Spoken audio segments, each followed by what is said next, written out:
Hello everybody, my name is Benjamin Bloom, coming at you from tropical haze, and it's more transfer news. And finally this deal has gone through. We've been on this one for about a year now.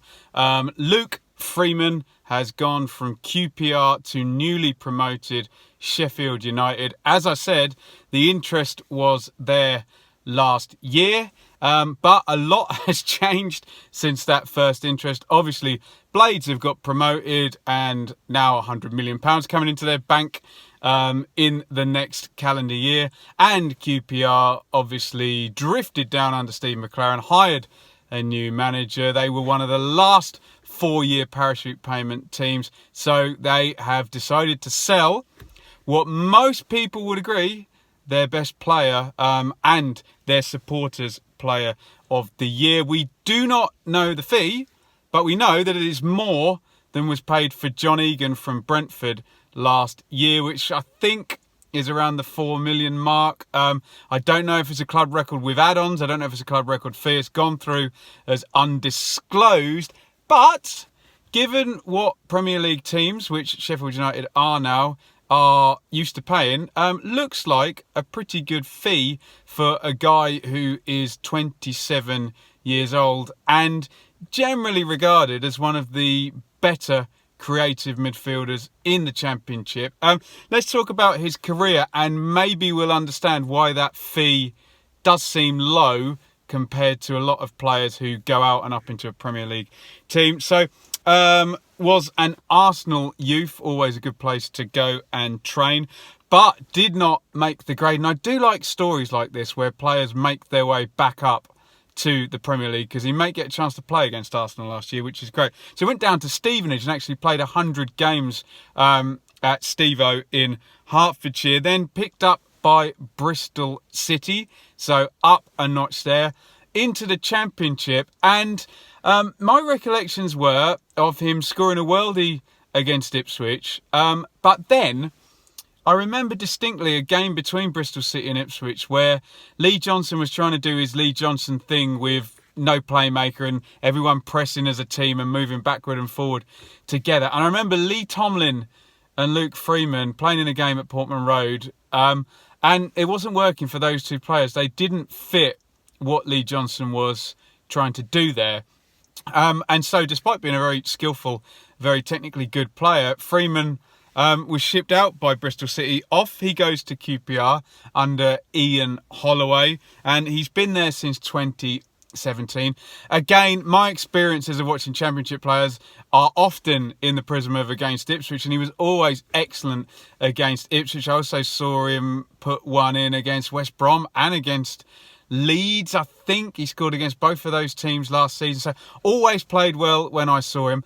Always stood out. And the things you can expect from Luke Freeman. Okay, he's not a physically imposing, rumbustious modern day player in that regard. But he's one of those guys, get him on the ball, and he will do damage.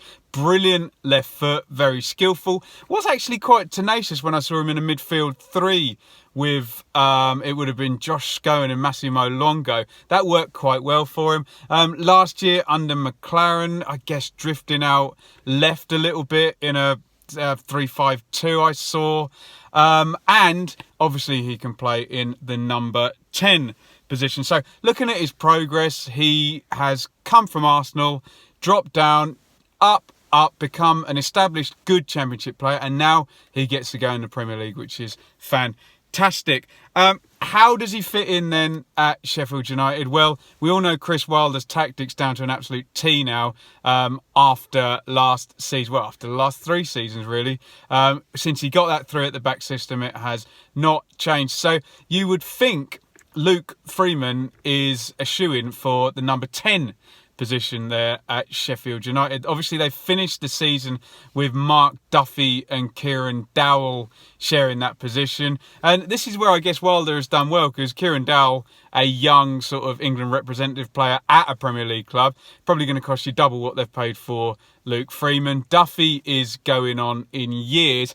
And I think my thing about the newly promoted teams is they need to, without sounding negative, they need to sign players who are going to be some use to them if they do go back down. And Luke Freeman is the sort of guy who you sign, he's not going to throw his toys out of the pram. He'll do what he can in the Premier League. But if they do go back down, then you've now improved yourself on what actually went up, and you can probably keep the player. So we would expect him to be in that group of players. I assume they may bring in another one now they're moneyed, Sheffield United, with Mark Duffy in that number 10 position. Although Chris Wilder, wily old thing, he did put Kieran Dowell at left wing back last season as well.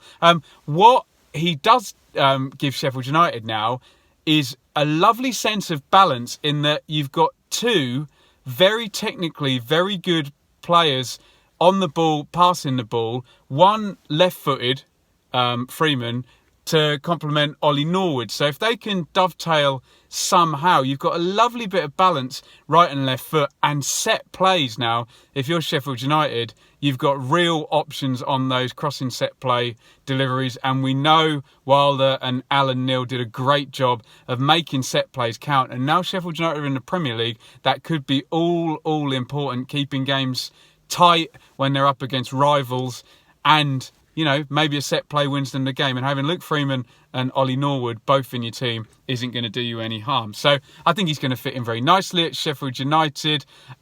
Most of the running and the pressing is done from behind him. So that issue that Lee Johnson had, where he's trying to play him in a midfield four, he's going to be all right in Sheffield United. He's maybe better suited to this 3-5-2 system. Whether he can drop into that industrious midfield with Norwood and Fleck and cover there, I'm not sure. I think he's nailed on for the number 10 position there. Where does it leave QPR? Who the hell knows? We know they don't make a lot of money. We know they're sailing close to the wind FFP-wise. We know a 4-year parachute run has run out now. Mark Warburton has come in, and there's a lot of ins and outs here already in. Kelly, Amos, Ball, Smith, Wallace, Barbe out. Cousins, Bidwell, Smith, Ingram, and now Freeman, plus releases. People like Voslek and Lynch and Baptiste have all been released also. So he's got to get this right, Warburton, and I think now he needs to be given some of that fee to go and actually spend on, you know, a player that costs a fee, because everything else has been a loan and you know, free transfer type situation. There were big links with Alan Judge, who plays for my team, Ipswich, who'd been with Warburton at Brentford. So I hope for selfish reasons that doesn't happen. But you're looking for a player, I don't know how Warburton's going to play it, probably 4-2-3-1. You're looking for a player either to be creative from out wide or a number 10 to replace Freeman. And you've lost a good one. You don't see Rangers investing all of the 4 million, so they're going to need to shop well, or they're going to need Eze, who's already there, to step up. Anyway, let me know what you think in the comments. Good bit of business. I think we can all universally probably agree on that. Be a bit, given the fee, it'd be a bit churlish to say it wasn't. So what I would ask is, if you're a Sheffield United fan, how do you see him fitting in, and how do you rate the signing? And if you are a QPR fan, what sort of a big loss is that? And would he have fit Warburton's style? Probably would. And what do you think they need to do to replace him? And are you worried now your player of the year is gone? Let me know what you think in the comments. I'm going to be right back here very soon. Do not worry, talking about Helder Costa, but I need to just do a little bit of research on that. Also, I promise I will do the transfer roundup that I promised yesterday when we did the Jack Clark video. But things starting to happen in the Championship now. Dominoes starting to go down, and this is yet another one, maybe more in the mid-table.